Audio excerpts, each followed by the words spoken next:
Uma boa noite a todos. Boa noite. Em primeiro lugar, gostaria de agradecer ao convite do Osmar, da Vera, e a oportunidade que vocês estão nos dando de nós podermos conversar. E, de acordo com o que nos foi solicitado, era para que nós passássemos um tema para que nós conversássemos hoje. Eu vou confessar uma coisa para vocês. Quando a Bela nos falou sobre isso, eu pensei num tema ameno. Porque a palestra espírita, ela tem que realmente trazer paz, tem que trazer tranquilidade. É isso que nós viemos aqui fazer.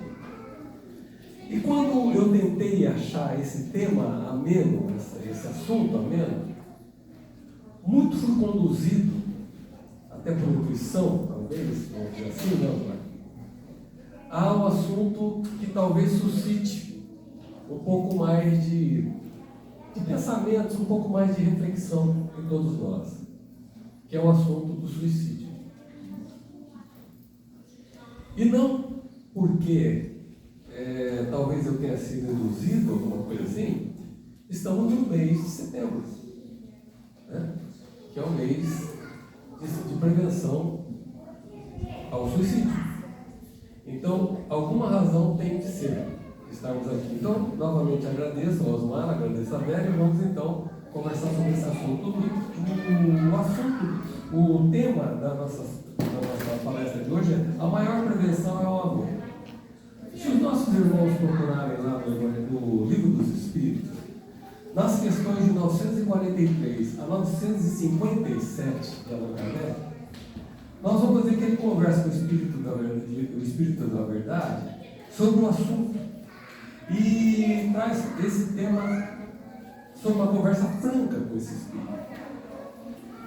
E também no Evangelho segundo o Espiritismo, no capítulo 5, vemos a responsabilidade do materialismo sobre a forma equivocada de pensar nos suicídios.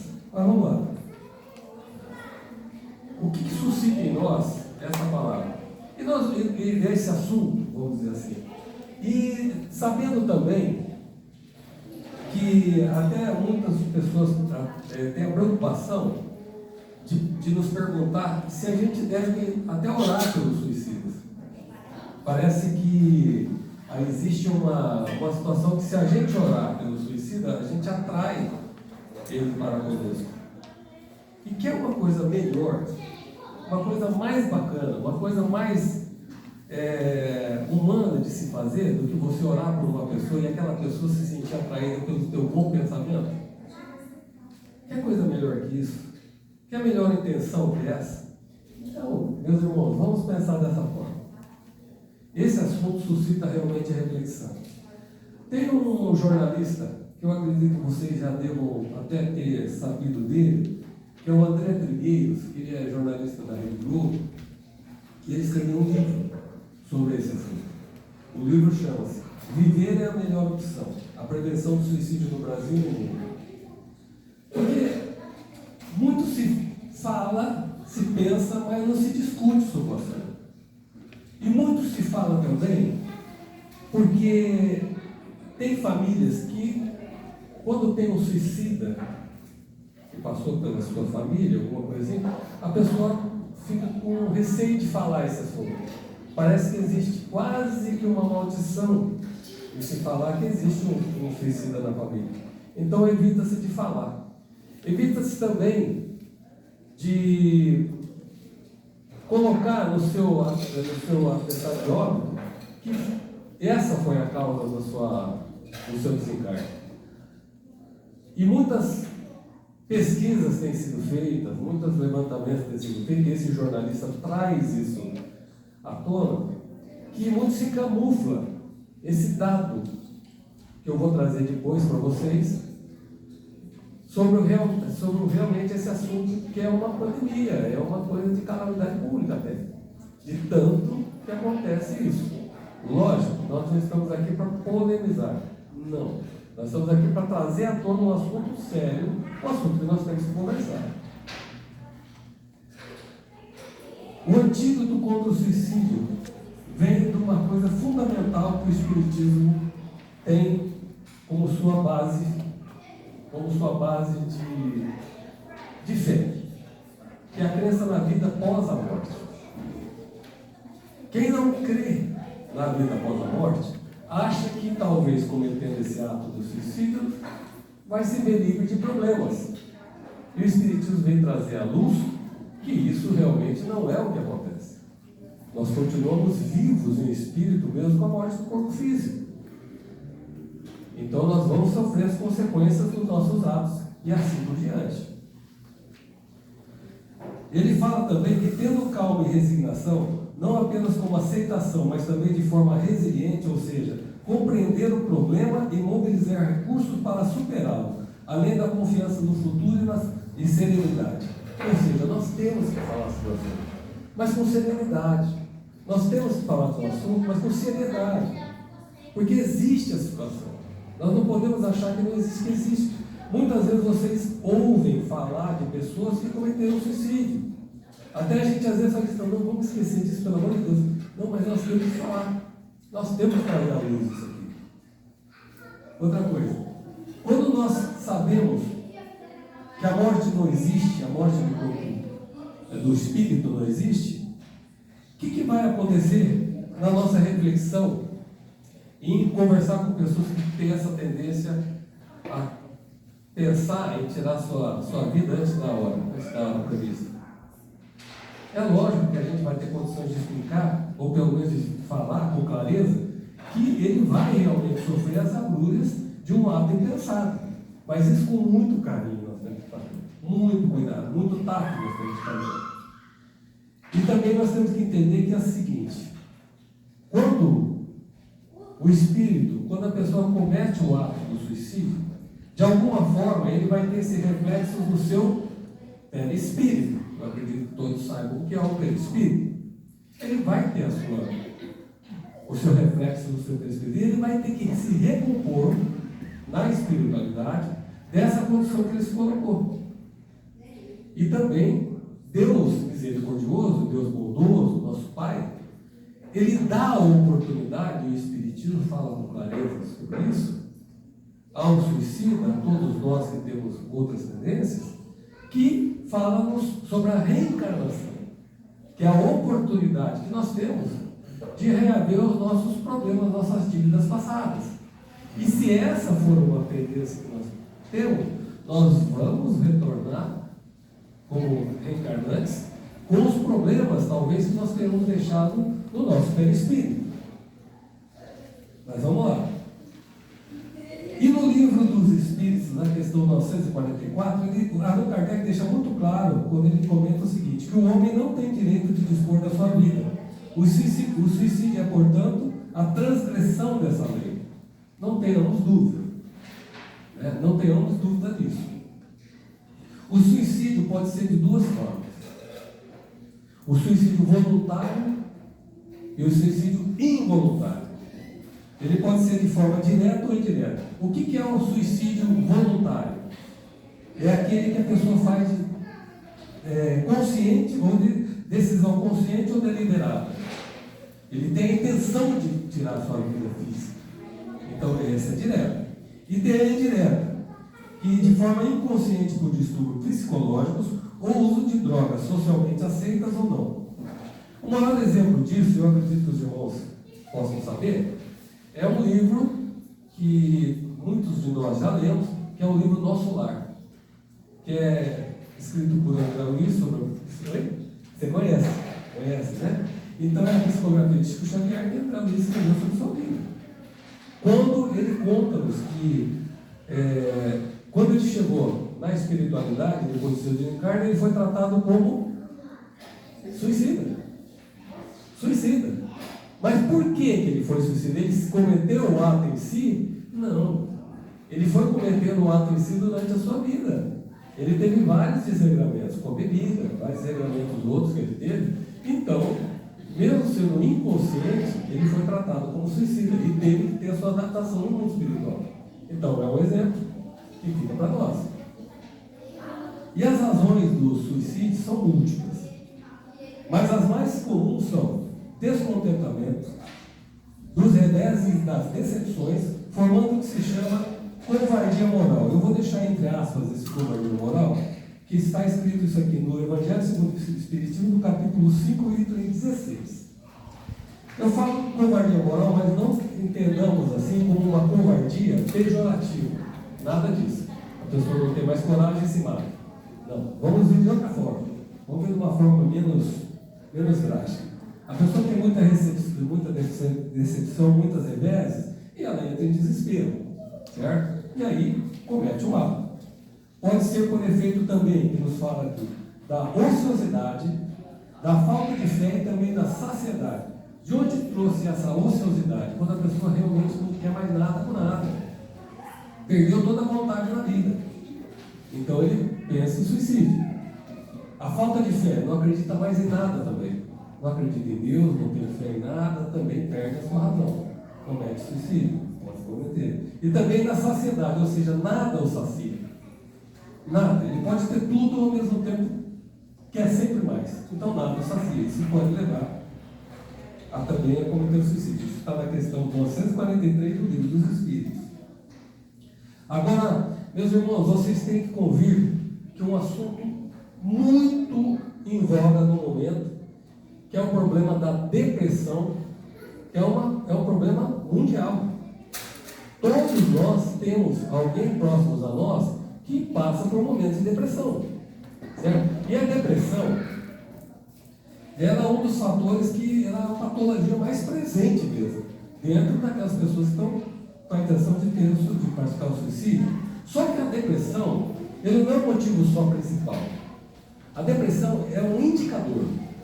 Ele é um indicador que a pessoa está tendo infelizmente, algum distúrbio, alguma coisa. Um sintoma de um processo de sofrimento muito maior, como o último grito de socorro. Quando a pessoa já está em depressão, é que já está havendo um grito de socorro dessa pessoa. Ela está numa situação que precisa de auxílio. Ela precisa de ajuda. E nós vamos ver qual é essa ajuda. E tem também a obsessão espiritual. Nós sabemos que os nossos irmãos espirituais se aproveitam de alguma brecha que nós deixamos e nos influenciam. Tanto é que nós somos influenciados mais do que nós imaginamos pelos Espíritos, tá? No Livro dos Espíritos.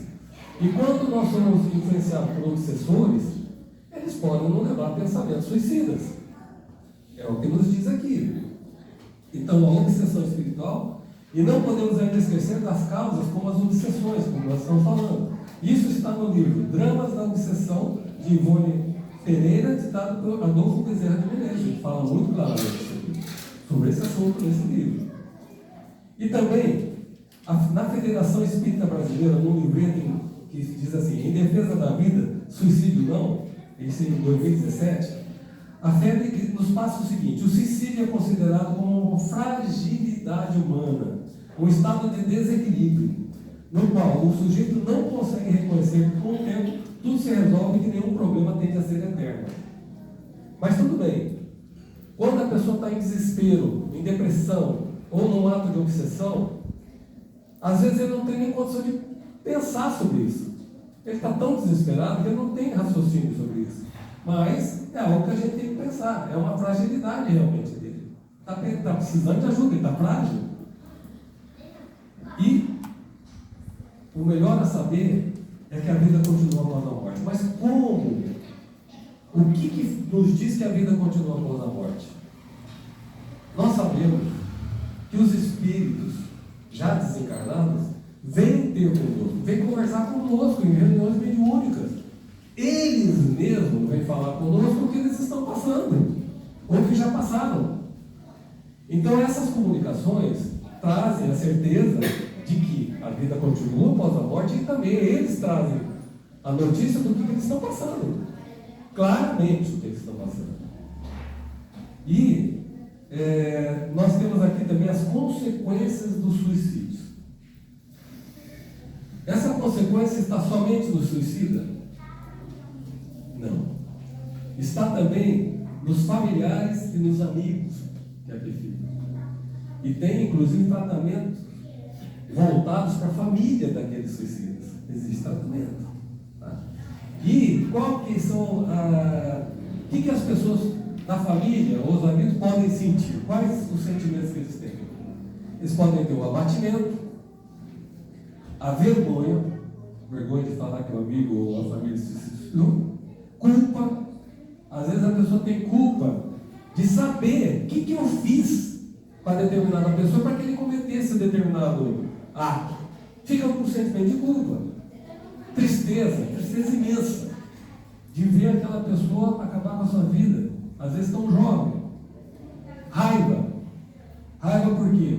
Por não ter tomado uma atitude às vezes anterior, ou da pessoa ter feito isso aí, fica com raiva. Arrependimento ou desesperança? Arrependimento do quê? De não ter feito. Desesperança da vida, puxa vida, não vale mais a pena. A pessoa se mata. Ou dúvida sobre os reais motivos. Quantas vezes a gente não ouviu falar do suicida? Às vezes a primeira coisa que a gente vem na nossa cabeça é assim: por que será que ele cometeu esse ato? O que será que levou ele a fazer isso? É uma das primeiras coisas que vem na nossa cabeça. O ato em si, ele está desesperado, ou está em questão de depressão, às vezes nem vem na nossa cabeça. Nós queremos saber o motivo, mas enfim. Esses são os sobreviventes, aqueles que ficam da família, e os amigos são os sobreviventes. Tem um livro, que eu também acredito que os irmãos já possam ter ouvido falar, que chama Memórias de um Suicida. Tá? Também de Ivone do Amaral Pereira, escrito pelo espírito Camilo Cândido Botelho. Foi feita a primeira divulgação dele, foi feita em 1954, e depois ele teve uma segunda edição ampliada em 57. Esse livro, ele conta a história de 5 pessoas esclarecidas que viveram na época da codificação, 1850 e pouco, também na Europa. Essas pessoas esclarecidas, elas tiveram contato com a doutrina espírita, tiveram contato com todas as novidades que estavam sendo divulgadas com bastante amplitude na época, só que não tomaram conhecimento e se suicidaram. E voltaram para contar como é que foi, na mediunidade daqueles que aqui estão falando. E nenhum deles se interessou por saber um pouco mais sobre a doutrina. Simplesmente acabaram cometendo suicídio.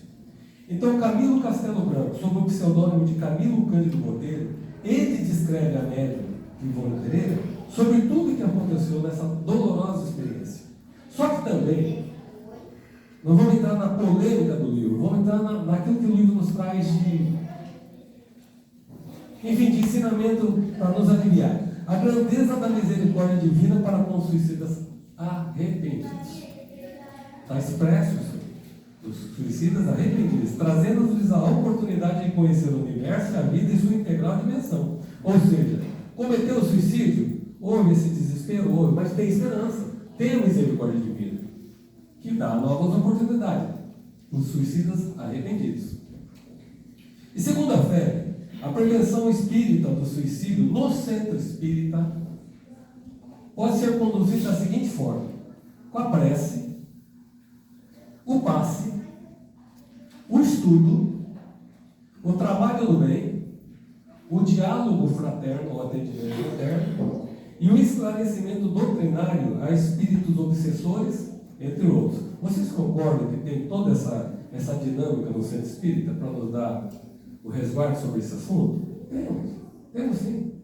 Osmar aqui, com certeza, coloca à disposição de todos esse trabalho ainda mais. A oportunidade de trabalhar, não só para si, como trabalhar para os outros também. E o Espírito de Emmanuel, no capítulo 30 do livro Pronto Socorro, também psicografado por Chico Xavier, alerta aqui: entrega-te ao serviço do bem ao próximo, qualquer que ele seja, e faz empenho em esquecer-te. O que Emmanuel quis dizer com esquecer-te? Quando a gente se dedica, e você convida as pessoas para se dedicar a um trabalho, a outra pessoa, a primeira coisa que você faz quando você começa a se dedicar para outras pessoas, você se esquece. Você acaba esquecendo daquilo que está te trazendo desconforto, porque você está se dedicando a outras pessoas. Você está te dedicando a outra causa. Então, isso é uma função do centro espírita. É essa a função. E eu vou contar uma particularidade que aconteceu lá no Vinha de Luz, onde nós frequentamos. Tem um amigo nosso que chegou lá e é um advogado. Ele estava tão desesperado que ele nos disse assim: olha, Marcos, eu vou me suicidar. Ele falou no atendimento fraterno: eu vou me suicidar. Aí, olhando aquele rapaz, puxa vida, eu não conseguia ver isso nele. Eu falei: olha, vamos fazer o seguinte, você vai fazer uma coisa para nós antes de suicidar. Depois você se suicida, mas antes eu quero que você faça uma coisa. Nós temos aqui a cesta básica que a gente recolhe. E nós não temos quem faz a triagem, quem vai atrás das pessoas que têm merecimento de receber essa necessidade, de receber essa cesta. E nós precisamos de alguém para fazer essa distribuição. E você é a pessoa que vai fazer. Depois você se suicida. Agora não, deixa para mais tarde, esse negócio de suicídio, deixa para mais tarde. Primeiro vai distribuir a cesta. E ele, graças a Deus, abraçou. Graças a Deus, abraçou. Ele se empenhou tanto, que, pasmem, ele entregava 40 cestas por mês. Graças à cooperação dos nossos irmãos. Ele colocava no carro dele e ia levar. Suicídio acabou, passou a depressão, passou tudo aquilo que ele estava passando, servindo o próximo, servindo os outros. Mas enfim, um ato de desconsideração para as bênçãos que te enriquecem a vida, quando você comete suicídio, é um ato de desconsideração. E vai te trazer um recolhimento compulsório à intimidade, ou seja, você vai ter que reconhecer, você vai ter que se conhecer. Você vai ter que voltar a refletir sobre você, de alguma forma ou de outra. Sempre vai ter que voltar. Outra coisa que também é importante que nós frisemos é que muitos irmãos, erroneamente, quando a pessoa está em depressão ou está com pensamentos suicidas, pensa assim: meu irmão, você está com isso aí que você vê, desculpa a palavra chula, mas é frescura. Vamos fazer o seguinte, vamos numa festa, vamos no forró, vamos fazer um churrasco, larga, vem comigo, vamos lá, vamos fazer a festa. Isso é que nós temos que tomar cuidado. Essas soluções assim de vamos dizer, muito impensadas, isso não leva a pessoa a tirar o pensamento suicídio. Às vezes até agrava. Né? A gente se põe numa condição de querer ajudar e atrapalha. Sendo que o que mais a gente pode ajudar é com a oração, leituras otimistas, espirituais, nos passes e no uso da água fluidificada. Alguém tem dúvida sobre o uso da água fluidificada que faz bem? Só uma particularidade também. Vocês sabem quanto por cento do nosso corpo tem de água? Nosso corpo tem 70% de água, em torno dele. Quando a gente entra numa sala em que nós recebemos o passe, nós tomamos a água fluidificada, aquela água vem com tanta energia boa, com tanto equilíbrio ali, que dentro toda aquela energia que a gente tem, 70% de água, aquilo lá tende a nos equilibrar. Isso eu estou falando, não é eu que estou falando. Isso aqui são várias pessoas, tem neurocientistas que estão estudando isso, que mostram como a água nos ajuda, e principalmente a água fluidificada. Cientificamente provado. Mas vamos lá.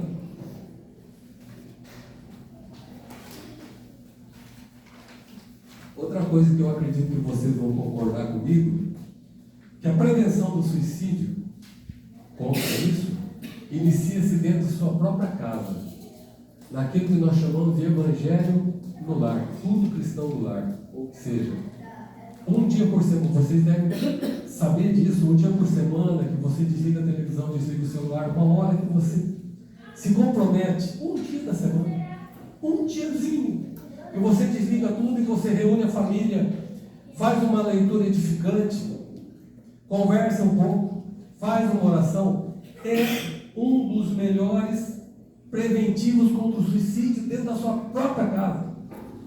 Aí muita gente fala: mas Marcos, eu vou fazer o evangelho em casa, as pessoas não querem fazer. Ninguém quer fazer. Eu faço, nossa, não dá nem vontade porque ninguém quer. Faça. Faça. O que você está fazendo quando você faz o evangelho no lar? Você está convidando espíritos familiares, espíritos benfeitores, nossos anjos da guarda, nossos espíritos protetores, a virem ter conosco para uma conversa.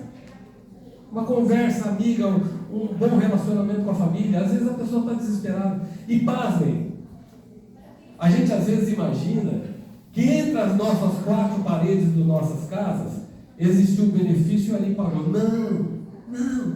Muitos livros falam. Os espíritos vão ali, naquele local, naquela casa onde está sendo feito o evangelho, e buscam recursos da energia que está ali fluindo para beneficiar até vizinhos que eles estão necessitados, pessoas que estão do lado da sua casa, em outros locais, eles vão até ali, pegam aquela energia e levam até aquelas pessoas. Alguém duvida disso? Pois é, meus irmãos, é assim que acontece. O benefício do evangelho é por aí. Outra coisa, os espíritos, em relação aos suicidas, eles têm ordens perenes para que calamidade de tal vulto sejam evitadas o mais possível. Todos os esforços são empregados. E é um dever sagrado para eles o preservarmos os homens em geral e, veja bem, a criança em particular, de acidentes dessa natureza. A gente pensa que é só adulto, né?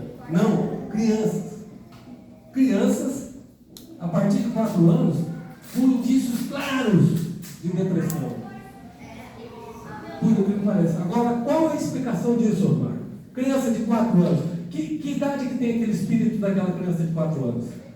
Velho, né? A gente não sabe, é milenar. O que aquela criança traz? A gente não sabe. Então, tem que ter atenção para eles, tem que ter muita atenção. Os educadores, os pedagogos, tem que ficar observando a reação daquelas pessoas, porque a criança pode estar em depressão. E nós temos que orar, nós temos que cuidar.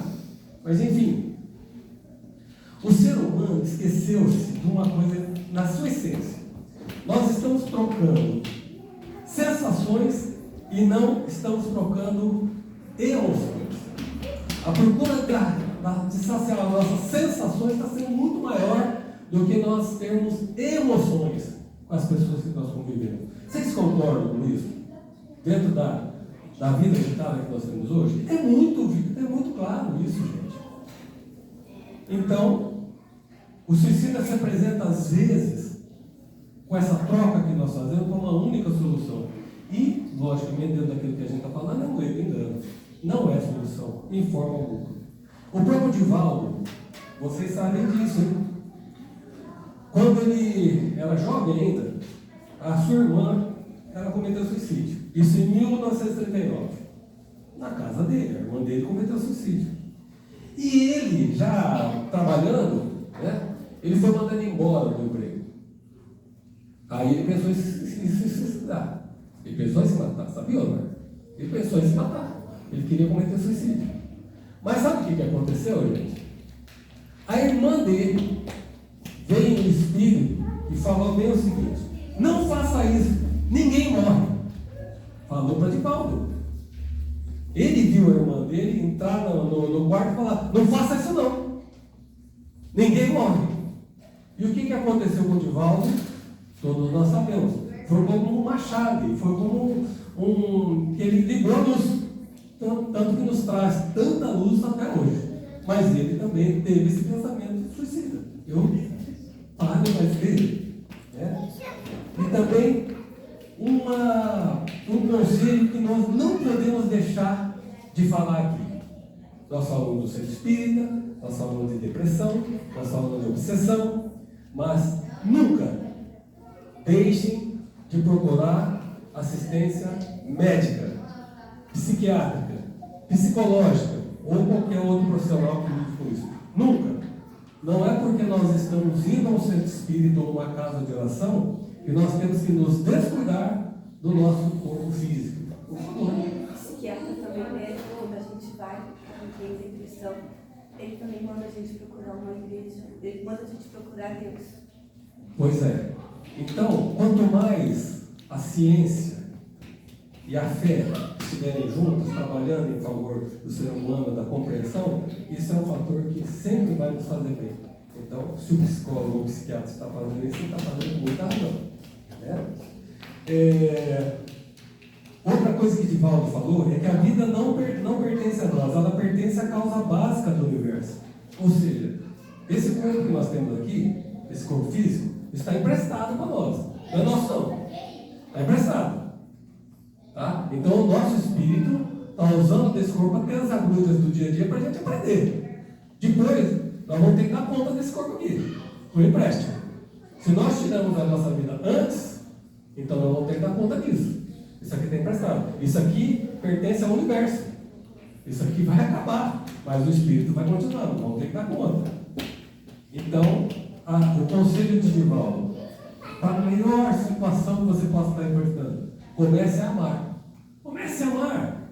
Mas amar a quem? Amar a qualquer coisa, amar a você, amar o próximo principalmente. Amar o próximo. Tem pessoas que falam assim, essas pessoas hoje estão amando mais o cachorrinho do que o outro, o próximo. Né? Falam isso. Abençoados cachorrinhos. Abençoados cachorrinhos. A gente não tem ideia do que um animal pode fazer na vida das pessoas. Não tem ideia. Criticá-las talvez seria uma insanidade nossa. Talvez seja ali a salvação de uma pessoa que está precisando de suicídio. Né? Benditos sejam os animais. Benditos sejam os animais. Eu gostaria de lembrá-los então novamente do Setembro Amarelo, que nós temos, quem propôs esse mês, essa campanha, ele foi criado em 2015 pelo CVV, Centro de Valorização da Vida, pelo CFM, Conselho Federal de Medicina, e a ABP, Associação Brasileira de Psiquiatria, com a proposta de associar a cor ao mês que marca o Dia Mundial da Prevenção do Suicídio, que foi agora, dia 10 de setembro. Vocês sabiam disso? Que foi dia 10 de setembro? Vocês sabiam? Pois é, eu estou com vergonha porque eu não sabia. Eu estou fazendo a palestra e fiquei sabendo agora, dia 10. Eu sabia do mês do Setembro Amarelo, mas do dia 10 eu não sabia. Então nós vamos saber.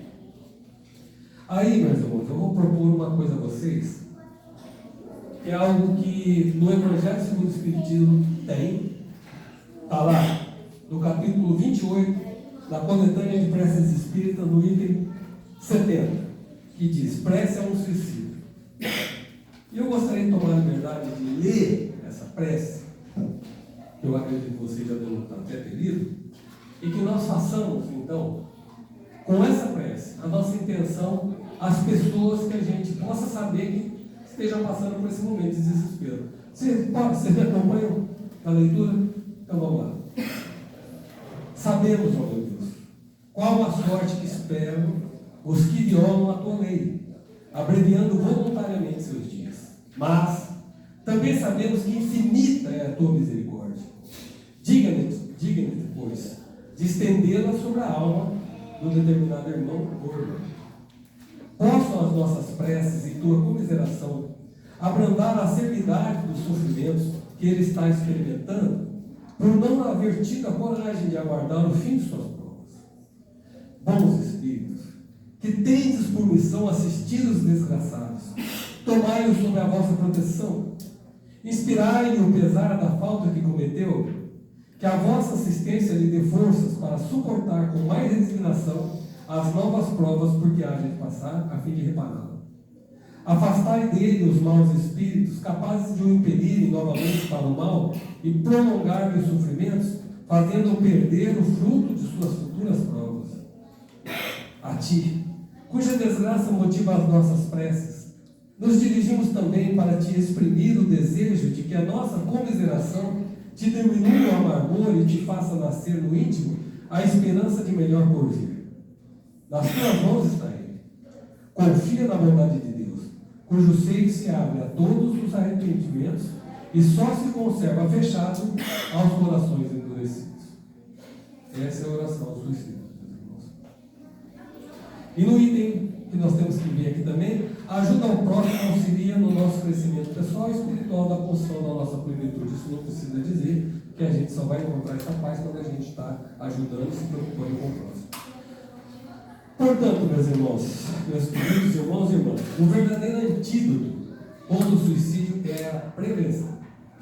Com muita oração, desapego às coisas materiais e amar-se, como também e essencialmente amar o nosso próximo. Meus irmãos, é isso que eu tinha a dizer a vocês. Espero que nós tenhamos conscientizado, ou pelo menos chamado a atenção para esse assunto, que realmente é um assunto que nós temos que ter com muita seriedade entre nós. Osmar, novamente muito obrigado. Helena, novamente muito obrigado. Desejo a todos, então, uma excelente noite. Obrigado.